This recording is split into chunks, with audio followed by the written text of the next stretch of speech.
früh am Morgen, aber heute geht's los. Genau, heute ist der Tag. Heute kommt unser Boot ins Wasser. Ich bin ganz aufgeregt. Wir bringen erstmal die Batterien rein, schließen die an und dann in einer halben Stunde ist der Krantermin. Hoffentlich geht alles gut, aber ich denke mal schon. Ja, windig ist es auch nicht, also nicht doll windig und ja, wird schon.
Das wird nicht angeströmt, ne? Das ist so die klar. Genau, da wo es nicht hin. So, Wilson ist im Wasser. Es hat geklappt. Ja, also Das meiste. es schwimmt und wir hatten ja gestern ja auch noch ein bisschen Sturm und ein bisschen Starkregen und scheint alles soweit dicht zu sein. Mit den Fenstern waren wir uns noch nicht sicher, ob da noch ein bisschen Wasser reinkommt, aber ist jetzt gestern anscheinend nicht. Hier ist ein Tropfen. Na, da ein kleiner Tropfen hat sich anscheinend gesammelt, so am Fensterrahmen.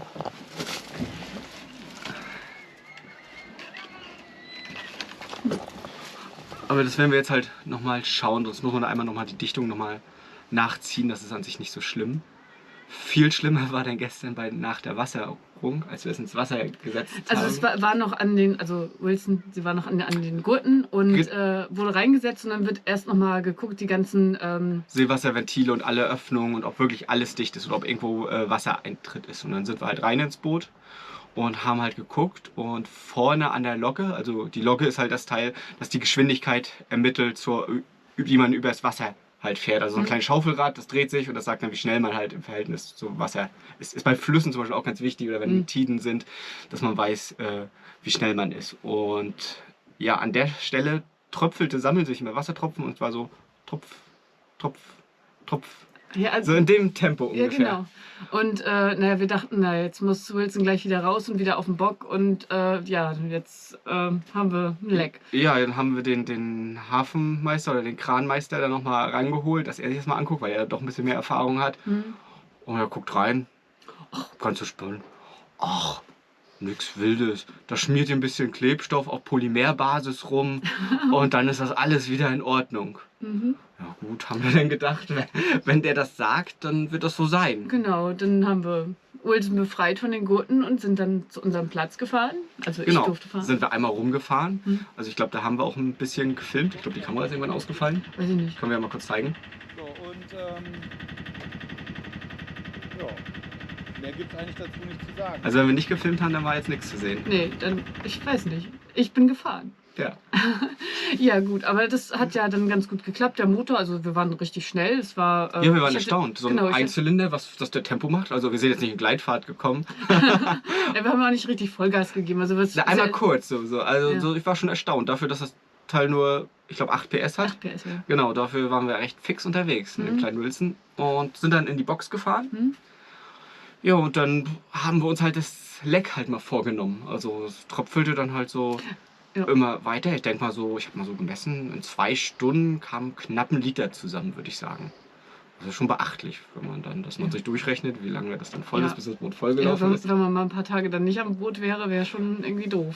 Ja, und dann sind wir halt zum Bootsladen und haben uns dann halt Klebstoff auf Polymerbasis geholt, haben das da rumgeschmiert. Also das Ja, kann man ja sehen. wirklich. Also, Ja, meine Hände sehen dementsprechend auch aus. Also ich hatte auch Handschuhe an, aber sind irgendwie aufgerissen.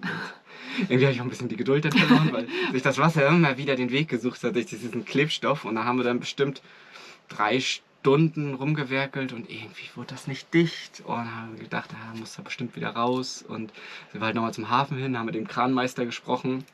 Und ja, war eigentlich über anderthalb, ja, wartet mal ab. Der braucht ein bisschen zum Trocknen. Der braucht auch Feuchtigkeit zum Austrocknen und das wird schon dicht. genau. Ja, und dann. Ja, dann Gut. haben wir gedacht, dann machen wir erstmal alles trocken und dann sind wir erstmal weg einfach. Um das nicht mehr zu sehen. Ja, genau, um das Elend nicht mehr zu sehen. Und dann haben wir uns trotzdem noch mal eine Tube von diesem Kleber gekauft und haben das erstmal alles hier liegen lassen, weil ja für abends dann Sturm angesagt war. Wollten wir dann eh noch mal wiederkommen und uns das dann noch mal angucken. Und dann sind wir halt, ja, weiß nicht, 5 Stunden später sind wir dann noch mal hergefahren, haben noch mal 2 Fender rangemacht, das Boot noch mal ein bisschen angezogen, weil richtig Sturmwarnung war. Und wir dachten so, nein, die erste Nacht im Wasser und Wilson muss gleich einen Sturm erleben. Und ja, dann war zum Glück alles trocken.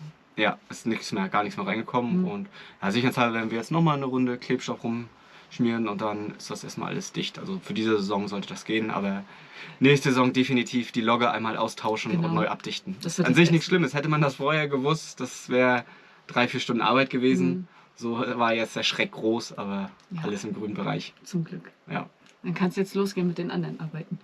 genau. Ich weiß gar nicht, was machen wir heute noch? Ein bisschen Elektrik. Ach ja, genau, unsere Elektrik. Wir haben so Lampen, die wir noch anschließen wollen, die wir mal Ja, ersetzen. so ganz kleine Lampen. Also wir haben uns ein bisschen in der Größe vertan, aber Aber hübsch sind, schön sind sie trotzdem. hübsch sind sie trotzdem. Ja, die werden wir mal heute einmal zum Leuchten bringen. Genau, und dann machen wir hier Festtagsbeleuchtung.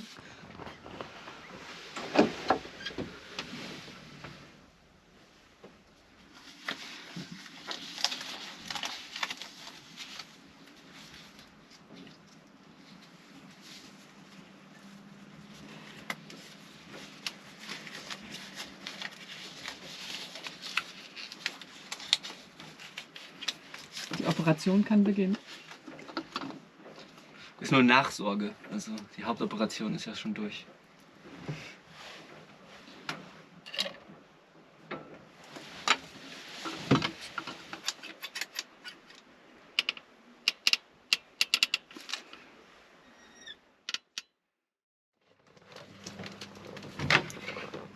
Das ist natürlich ungünstig gelöst. Auf die ganzen Lampen, da ist 230 Volt gelegt. Das hätte ich jetzt gar nicht gedacht. Also das müssen wir jetzt alles irgendwie umklemmen, dass wir es auf 12 Volt klemmen, weil das ist an sich total Quatsch. Weil dann hat man ja nur am Hafen, wenn man Landstrom hat, hat man dann Licht an Bord oder man müsste sich einen Wechselrichter einbauen. Und außerdem haben wir schon 12 Volt Lampen gekauft, weil damit habe ich jetzt nicht gerechnet, dass hier alles auf 230 Volt ist.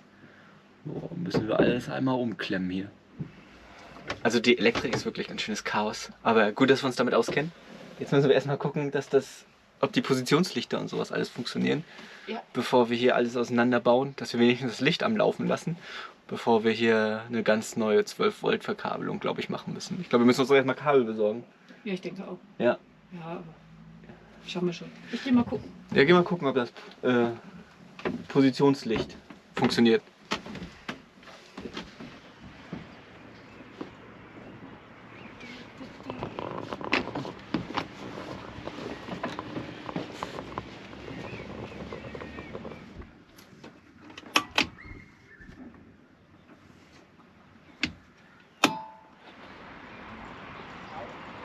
Ist immer noch aus.